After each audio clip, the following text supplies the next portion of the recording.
Today we're looking at anxiety, and this is really powerful because when we say, I'm going to look at this, really what's looking at it, unless we're judging, what's looking at it is presence or being.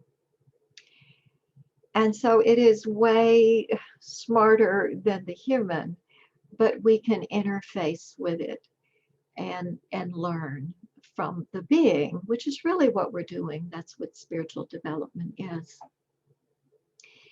And so when we see anxiety, it's too much. Our nervous systems are on overload. It is what's called the stress response. It can be measured in our chemistry. But yet that may not help just to know, okay, I have anxiety, my nervous system is unable to handle what's happening. Then we still want a way out. We want balance. And so anxiety really comes as a messenger, and it's a skill to recognize that and then to begin to look at it. And so that's what we're doing, or that's what I invite. Anxiety, and I've had anxiety, and I'll share about that at some point. Um, it's really how I learned about anxiety, by having it. Um, but it comes as an opportunity, and then we recognize it however we recognize it. That's why having a daily practice where you meet yourself and you look around at what is going on here. You know, we look from inside into what is contained here in the vessel. And then we might look at the ways that we interface with the world and objects. But it all starts here. And so that's using mind to turn inwards and see what's going on. And of course, we can use mind to turn outwards too. And that's a skill.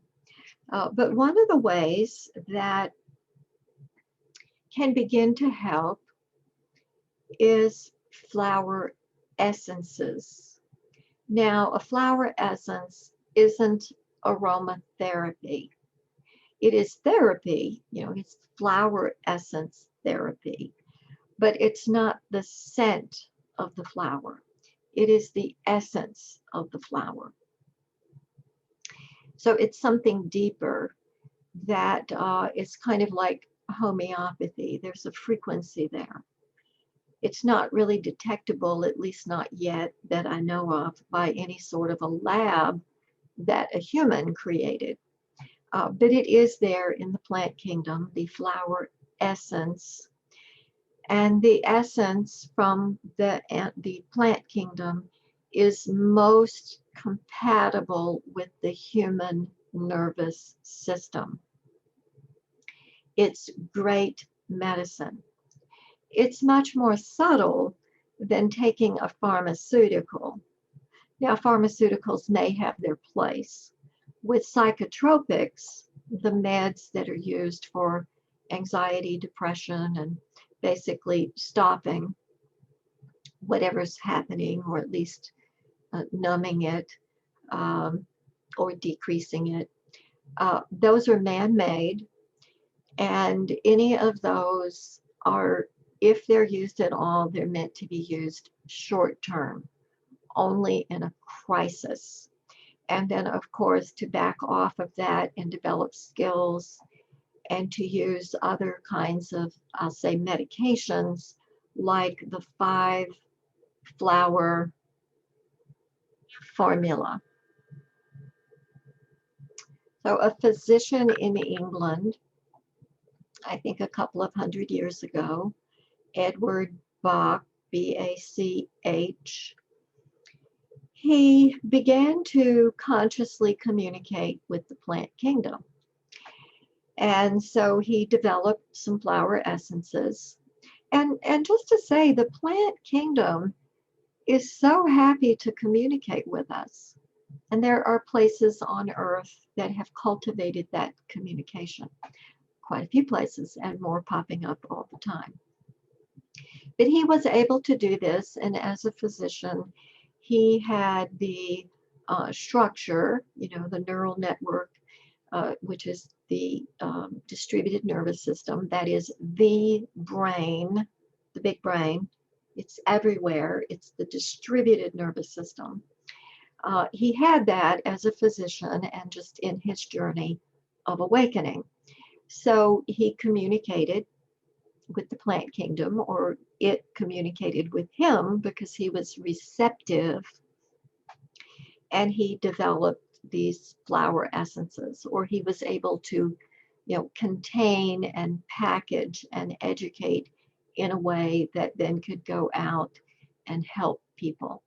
So these 5 flowers, it's called a 5-flower formula. Now this brand, this is his brand, Edward Bach, B-A-C-H. And it's usually called Bach flower essences, and sometimes it's called remedies. But there are other brands. And of course, I'd say, stick with his brand, but I've used other brands. And I've used a lot from a place in the United States in Virginia, called Paralandra.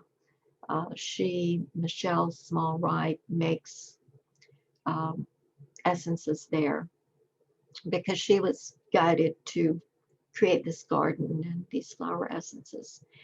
And all of this is about the evolution of humanity, and really, I'll say, speeding up and supporting this evolution, this awakening to being, this spiritual flowering of humanity.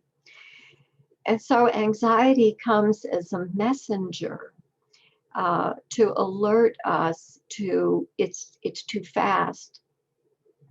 We need to cultivate some skills.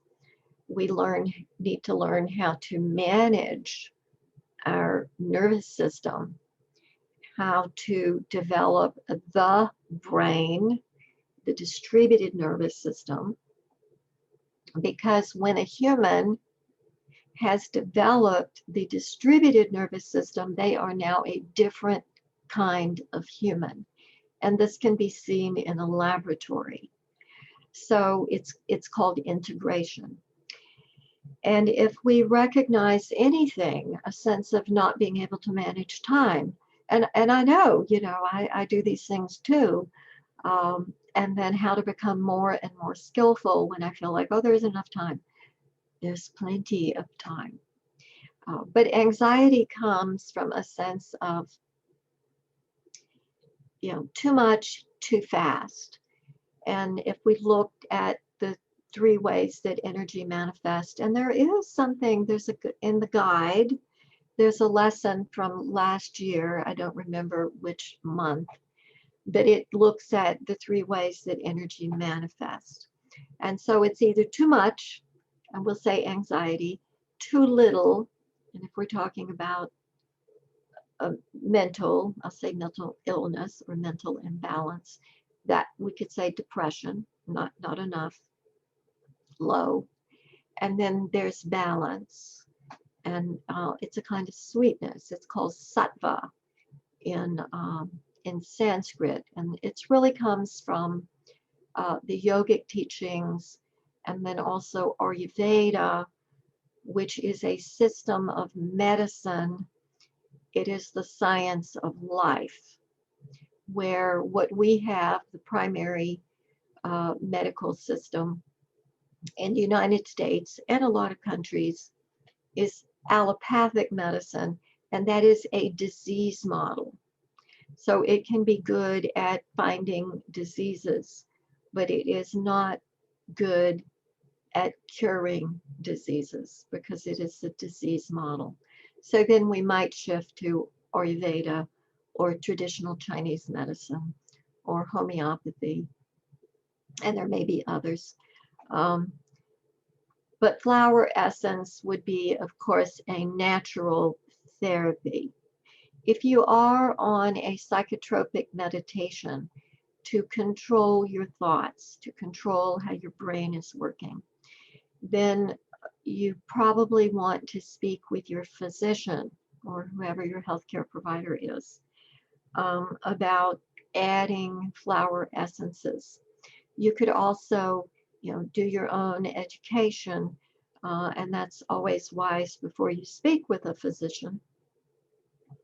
And so you might search for flower essences used with, if you're on a particular pharmaceutical, so that you have an idea of, has it been researched? And then when you talk with your physician, you can at least say, I learned this, this, and this. What do you think? You're my prescribing physician. And so they are really, they've sort of taken charge of the decisions you're making. They're like, take this. So allopathic medicine, the disease model, doesn't keep up with a lot of the research. We are in a managed care model in the United States, and so it is profit driven.